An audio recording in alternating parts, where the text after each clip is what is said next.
Gênesis, capítulo de número 28.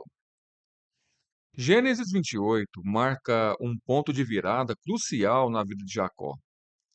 Após enganar o seu pai Isaac para obter a bênção da primogenitura, Jacó foge da fúria de seu irmão Esaú em direção a Harã. No caminho, ele tem uma experiência espiritual profunda em um lugar em que ele vai chamar de Betel, que significa casa de Deus. O capítulo 28 pode ser dividido em três partes principais. A primeira parte, a partida e a missão de Jacó. Segundo, a visão da escada. Terceiro, o voto de Jacó. Gênesis 28 narra a transição de Jacó de um fugitivo solitário para o herdeiro oficial da promessa divina, destacando o encontro sobrenatural em Betel, onde Deus reafirma a aliança abraâmica através da visão de uma escada que une o céu e a terra. Nesse episódio, a graça de Deus se manifesta ao alcançar Jacó em seu momento de maior vulnerabilidade, transformando o medo da fuga em uma promessa de companhia constante e descendência numerosa. O que leva Jacó, então, a reconhecer a sacralidade do lugar e a comprometer-se pessoalmente com o Senhor. Nos versículos 1 a 5, vemos Isaac chamando Jacó e conscientemente reafirma sobre ele a bênção da aliança abraâmica. Diferente do capítulo 27, aqui não há um engano. Isaac age de forma deliberada, reconhecendo Jacó como herdeiro da promessa. Isaac o abençoa com fecundidade, multiplicação e, sobretudo, com a herança da terra prometida, elementos centrais da aliança feita com Abraão. Essa bênção deixa muito claro que o plano de Deus segue adiante, apesar das falhas humanas. Jacó não é escolhido por mérito moral, mas por eleição graciosa. A fidelidade da promessa não repousa no caráter do patriarca, mas na fidelidade do Deus da aliança. Nos versículos 6 a 9, o texto faz uma breve digressão para mostrar Esaú tentando corrigir os seus erros passados, principalmente quando ele percebe que suas esposas cananeias desagradavam a Isaac. Ele toma então outra esposa, agora da linhagem de Ismael. No entanto, sua atitude continua revelando incompreensão espiritual. Esaú age muito mais por imitação externa e não por arrependimento genuíno. Esse contraste ressalta que proximidade física ou familiar com a linhagem da promessa não garante participação espiritual nela. A bênção não é herdada por estratégia humana, mas concedida por Deus segundo o seu propósito. Nos versículos 10 a 15, vemos Jacó sozinho e vulnerável, dormindo ao relento e tendo um sonho extraordinário, em que uma escada que liga a terra ao céu, com anjos subindo e descendo, e o Senhor no topo da escada. A imagem comunica que o céu não está fechado. Deus governa e se relaciona ativamente com o mundo. Ele se apresenta como o Deus de Abraão e Isaque, reafirmando a promessa da terra, da descendência e da bênção sobre as nações. O ponto central nesse texto não é a escada, mas a presença de Deus. O Senhor promete estar com Jacó, guardá-lo em sua jornada e trazê-lo de volta. Essa é uma das declarações mais consoladoras das Escrituras. Não te deixarei até cumprir tudo o que te prometi. A graça precede qualquer resposta humana. Jacó ainda não fez voto algum, mas já recebeu promessas abundantes. Dos versículos 16 a 19, vemos que Jacó, ao despertar, reconhece que, na verdade, o Senhor está naquele lugar e ele não sabia disso.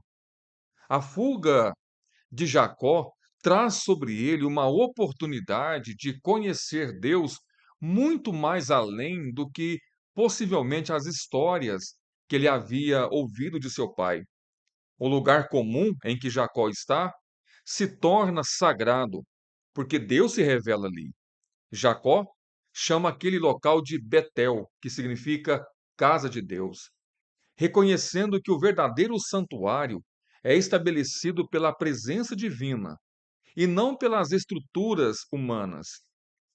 Esse episódio ensina que Deus se revela em momentos ordinários da vida, especialmente quando estamos em trânsito vulneráveis ou inseguros. O temor reverente de Jacó marca o início de uma transformação espiritual e gradual em sua vida.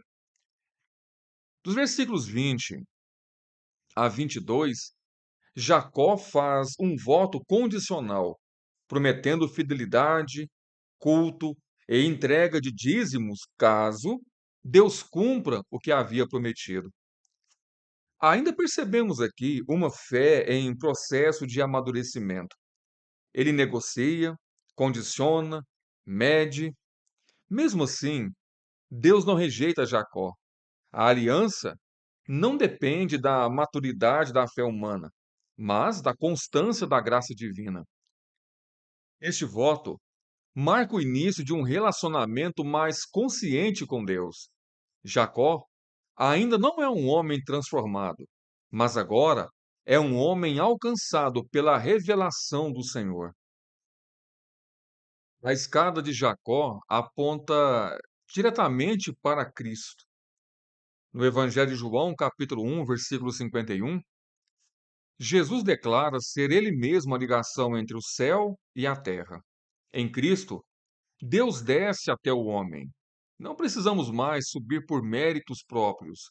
A promessa da presença contínua, estarei contigo, se cumpre plenamente em Jesus, o Emanuel, o Deus conosco.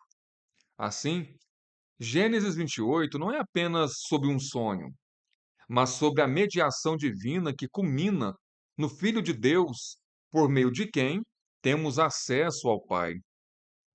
Gênesis 28 nos revela um Deus que encontra seu servo em fuga, reafirma promessas antigas e garante sua presença constante.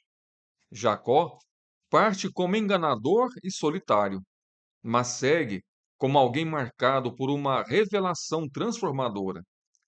O capítulo nos ensina que a fidelidade de Deus sustenta a história da redenção, mesmo quando os instrumentos humanos são frágeis e imperfeitos. Gênesis, capítulo de número 29. Após o encontro transformador de Jacó com Deus em Betel, este capítulo nos conduz ao início de sua vida em Padã Arã. Aqui vemos amor, trabalho, engano e providência divina entrelaçados, revelando que o Deus que prometeu estar com Jacó continua operando mesmo em meio às relações humanas marcadas por astúcia e sofrimento. Gênesis 29 narra a chegada de Jacó à terra de seus parentes, seu encontro com Raquel, o acordo de trabalho com Labão, o engano sofrido no casamento e o nascimento dos primeiros filhos de Jacó. O capítulo mostra uma ironia profunda. O enganador agora será enganado. Ainda assim, Deus usa essas circunstâncias para dar início ao cumprimento da promessa da descendência numerosa. Nos versículos 1 a 14, Jacó chega à terra do Oriente e encontra pastores reunidos junto a um poço. O cenário remete intencionalmente a outros encontros decisivos, como o de Isaac e Rebeca, indicando que algo providencial está em curso. Quando Raquel surge, Jacó remove sozinho a pesada pedra do poço, um gesto que demonstra força, zelo e emoção. Ele chora ao revelar sua identidade, reconhecendo a mão de Deus em guiá-lo até ali. O encontro com Raquel não é apenas romântico, é teológico. O Deus que prometera estar com Jacó está cumprindo essa palavra, conduzindo seus passos com precisão. Mesmo longe da terra prometida, Jacó não está fora do alcance da providência divina.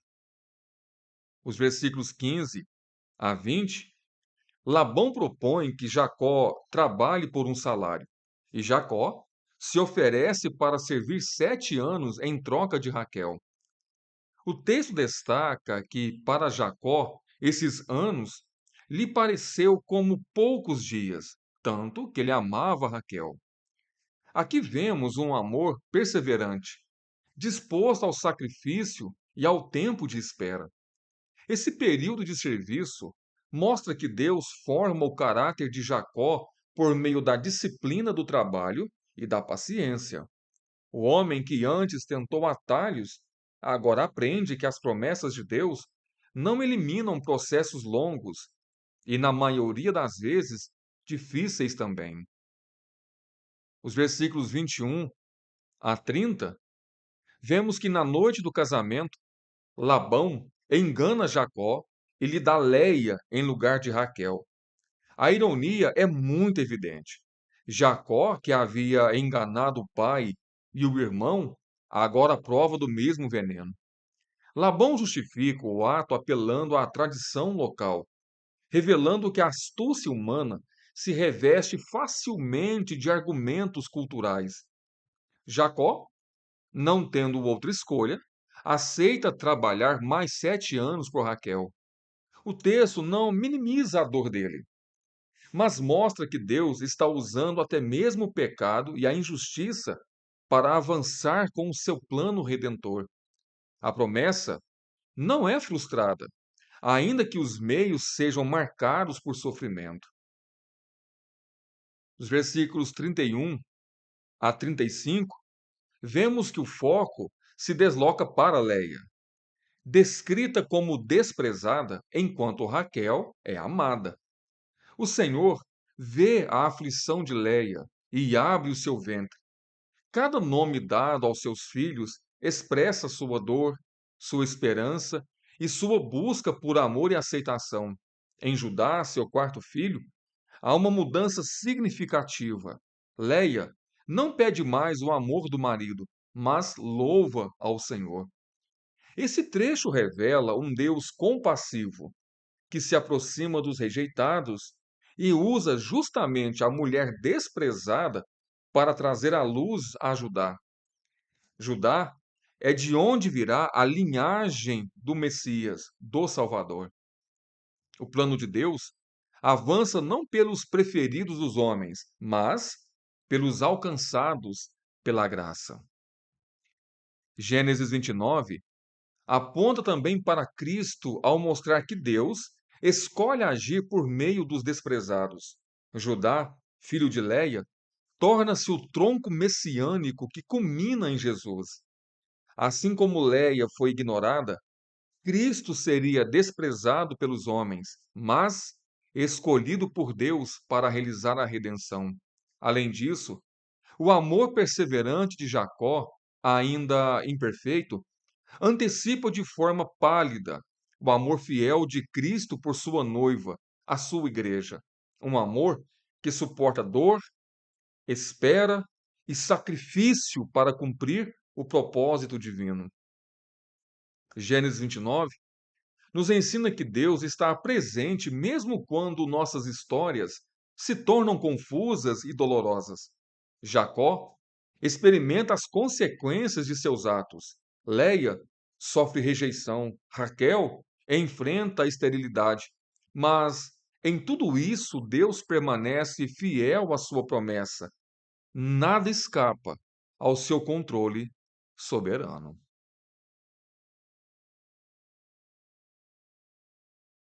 Gênesis, capítulo de número 30. Este capítulo nos conduz agora para dentro do lar de Jacó e revela tensões profundas, tais como rivalidade, inveja, dor, tentativas humanas de controlar e, acima de tudo, a ação soberana de Deus cumprindo sua promessa de multiplicação. Gênesis 30 nos ensina que a vida cresce não pela manipulação humana, mas pela graça do Senhor, que vê, lembra e age no tempo certo. Nos versículos 1 a 8, Raquel, a esposa amada de Jacó, sofre profundamente por não conseguir engravidar. A sua dor se transforma em pressão sobre Jacó e em tentativas de soluções humanas precipitadas. Ao entregar sua serva Bila, Raquel tenta controlar aquilo que somente Deus pode conceder. O nascimento de Dan e Naphtali reflete muito mais competição entre as irmãs do que gratidão. Estes versículos revelam como a ansiedade pode nos levar a substituir a confiança em Deus por estratégias próprias. Mesmo assim, Deus permite que a história avance, mostrando que sua soberania não é anulada por motivações equivocadas dos homens.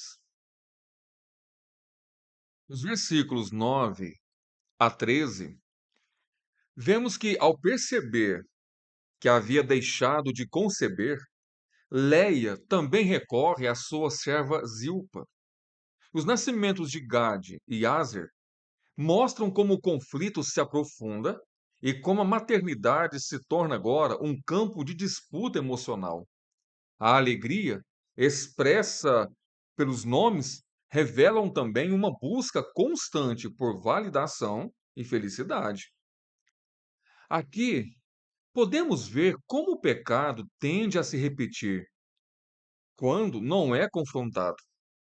As personagens continuam tentando alcançar bênçãos por meios humanos, em vez de descansar nas promessas do Senhor.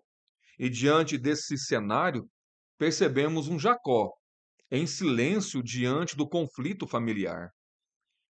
Os versículos 14 a 21 nos apresentam o episódio das mandrágoras, que evidencia o quanto a fertilidade era visto por elas como algo negociável. Raquel e Leia barganham afeto conjugal como se pudessem comprar a bênção de Deus. No entanto, o texto é muito claro. Deus ouviu a Leia.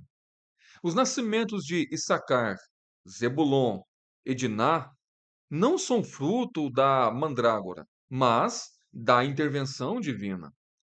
Esse trecho nos lembra que os meios supersticiosos não podem produzir vida espiritual. A graça de Deus opera apesar das tentativas humanas de controle.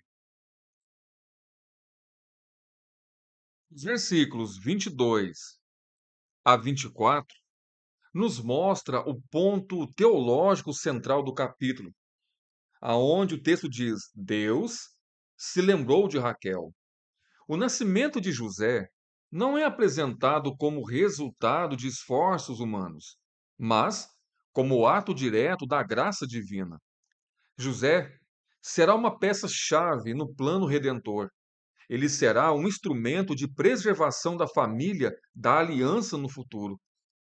Estes versículos nos ensinam que o silêncio de Deus nunca é esquecimento. Porém, o que precisamos ter em mente é que Deus sempre age no tempo perfeito, preparando o cenário para algo maior do que podemos imaginar. Os versículos 25 a 43, Jacó busca voltar para sua terra. Porém, Labão, mais uma vez, tenta enganá-lo e retê-lo em sua casa. O acordo aparentemente que parece desfavorável torna-se uma ocasião de prosperidade, não por astúcia meramente humana, mas pela bênção de Deus. Embora Jacó utilize métodos questionáveis, O texto deixa claro que o crescimento de seus rebanhos é resultado da graça divina. Deus cumpre aqui a promessa feita em Betel, estar com Jacó e abençoá-lo, mesmo em meio às relações injustas e ambientes hostis contra ele. José, nascido pela graça, após longa espera de Raquel, também aponta para Cristo, o filho amado, rejeitado por seus irmãos, mas usado por Deus para salvar muitos. Além disso, o capítulo inteiro reforça que a vida e a bênção vêm do Senhor, verdade plenamente revelada em Jesus, por meio de quem recebemos vida abundante, não por obras, mas pela graça de Deus. Gênesis 30 revela um cenário de conflitos familiares, tentativas humanas de controle e dor emocional. Ainda assim, Deus permanece fiel. Ele abre e fecha ventres, concede filhos, prospera Jacó e conduz a história rumo à redenção. O capítulo nos lembra que a promessa de Deus não depende da perfeição dos seus servos, mas da sua fidelidade, que é imutável.